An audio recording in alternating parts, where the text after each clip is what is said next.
हे जाड़ा में पारा नियर का गली के चक्कर काटता रो आवाना नहीं क्या बा जाड़ा लगता हो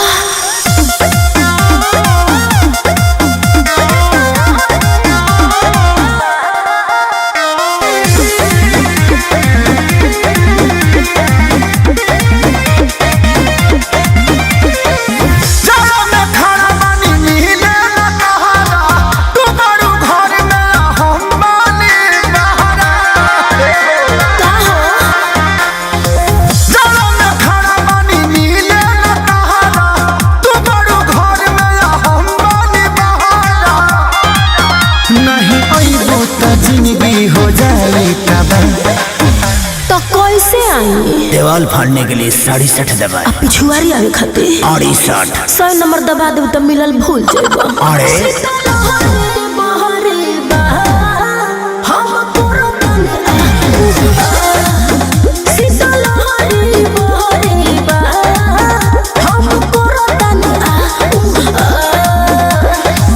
ना तोरा के आगे तपे खाती 0 आ हीटर धरे खाती 3 दबा दे। अरे 3 पुल के बात होता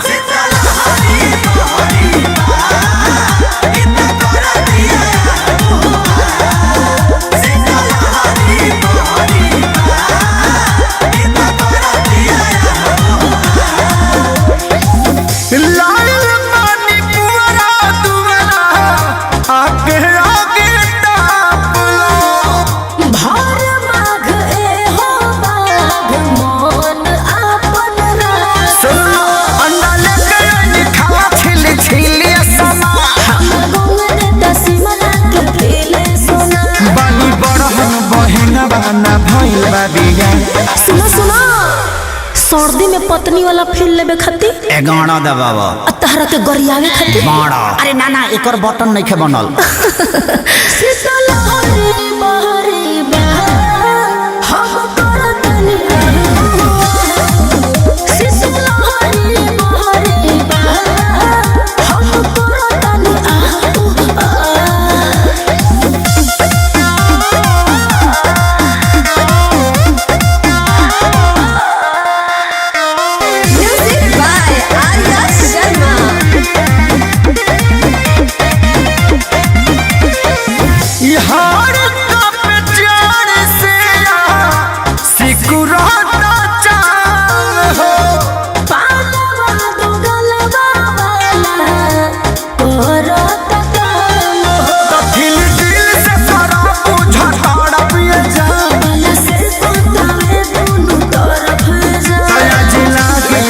खेसारी के पास एगो और बात बताओ तारा डायरेक्ट कोरा में कूदे खातिर 94 चरसहाड़ी में अब भाई से तरह के हुकवाए खातिर एम्बुलेंस वाला के गाड़ी में अरे